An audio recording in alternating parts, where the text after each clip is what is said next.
Hi, Mike here. I've owned my Campervan Rambler 4 behind me here for about 2 years now and put on about 25,000 miles on it. So I've learned a lot of things about how to make it more comfortable inside and more pleasant to use.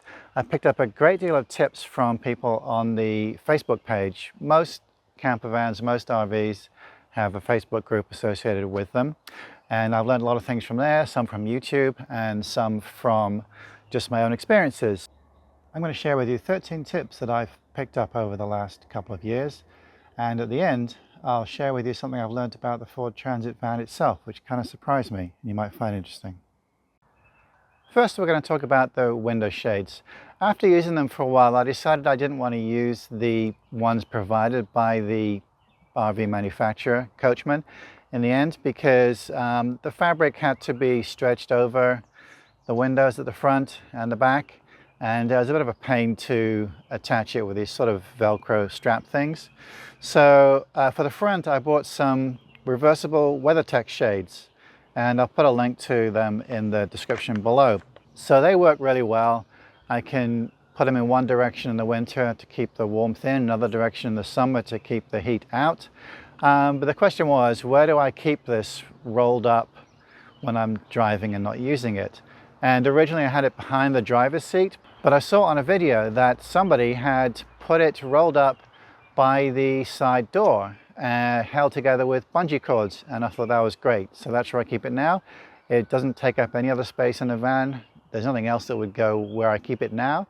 And of course, with a small camper van, space is at a premium. For the rear shades, again, I didn't want to use the ones provided by Coachman, and I was keeping them in an overhead storage bin.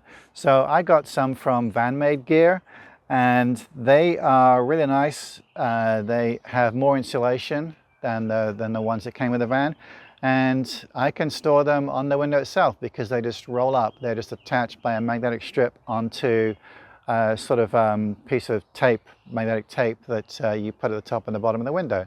So that worked out really well.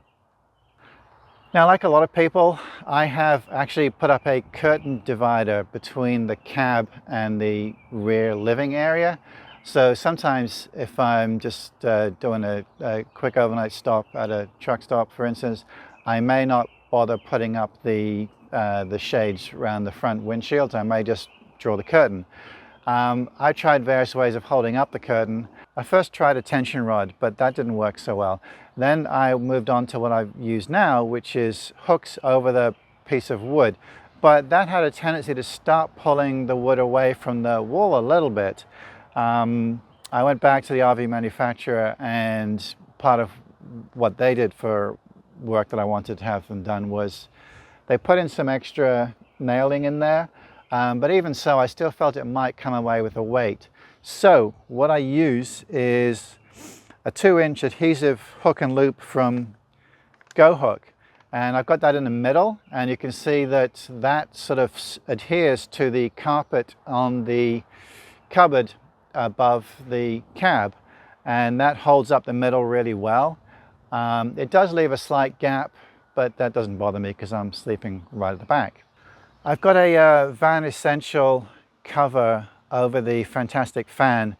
That helps again with insulation. I sometimes drive on cold days, and it also helps with keeping the light out if I'm using the van trying to sleep when there's a bit of light outside. So that works really well, and I just keep that stashed behind the driver's seat in a little cubby hole there.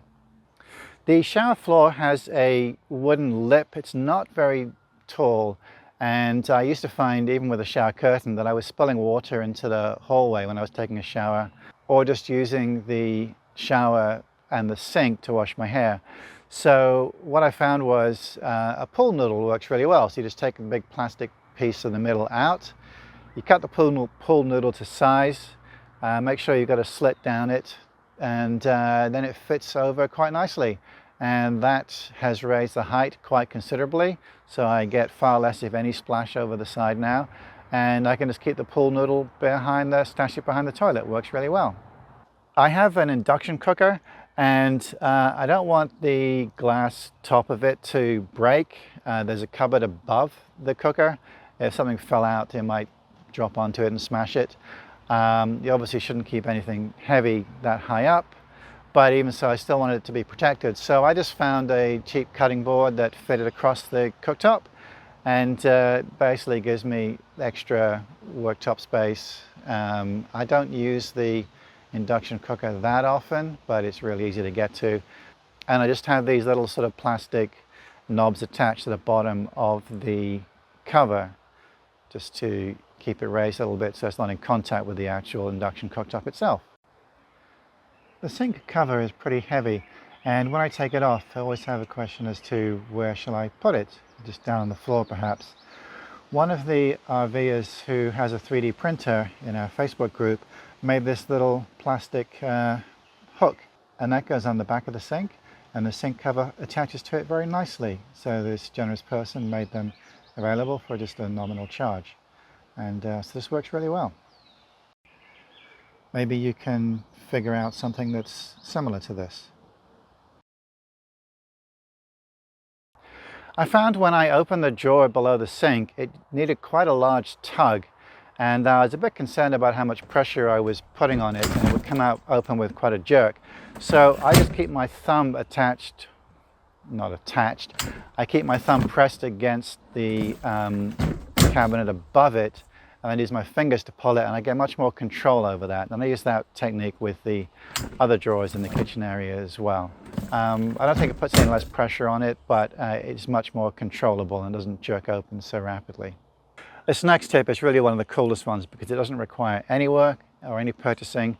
It's where to keep tissues. I usually travel with 2 boxes, one that's open and one that's spare, and you know, I kind of keep them in an overhead cabinet somewhere. But lo and behold, somebody figured out that they fit very nicely between the 2 windows. And so that is where I keep them now, and no storage space used whatsoever. This is brilliant. In the morning, when I turn the bed back into the couch, I have to put the Lagun table back. And I was always sort of fiddling about with the height to make sure that it was set at the right height. Sometimes I get it wrong and have to make adjustments. And all I did to solve that problem was use a marker pen on the leg of the Lagun table, and marked off where that marker should match. And now I instantly always get it set to the right height. No worries about guessing where it should go. I travel with a couple of pillows, and I also use them as day cushions on the couch. And I didn't really want my head when I was sleeping to be going up against the pillowcase that I'd used during the day in case it had got messy somehow. So my simple solution was to use 2 pillowcases, an inner one that I use when I'm sleeping, and then when I get up in the morning I slip on the outer one, and that's the one for day use. So I found that after using the sofa for a year or so, it didn't always come up, and I had to lean over at the back to give it a little tug to get it to come up. But I found that if I just press my knee on it at the front, that usually unblocks it, and it means I don't have to stretch out to the back. I wanted to figure out where I could keep some things at night while I'm in bed, just like where to put the phone or the remote control for the TV, that kind of thing. And there was nowhere actually in this van to put it. Some people have put shelves, sort of a shelf thing hanging down from the upper shelf, but I didn't want to do that because that was too far for me to reach. So I just got a little shelf thing that clips over the bottom of the window frame.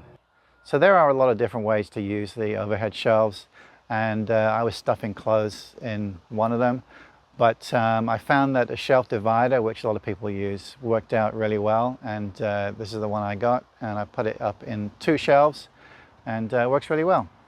So when closing the side door to the van, sometimes it feels like I've got to slam it to make sure it shuts properly. And I've learnt that there's a much better technique. It latches on the back of the door rather than the front, and all you got to do as you're pulling the door closed is push inwards on the back of it, and then you can close it at a much slower speed. There's no real slam, and it works great. Now you can't do that when you're inside the van, although I have heard of somebody who put some kind of strap on it so that when they're closing the door inside, they can pull the back of the door in to latch it that way. So this worked out really well, and I feel much better about closing the van door without slamming it each time. So that's it. Hope you found them useful.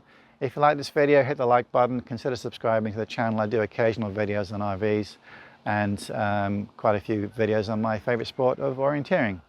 So that's it for now.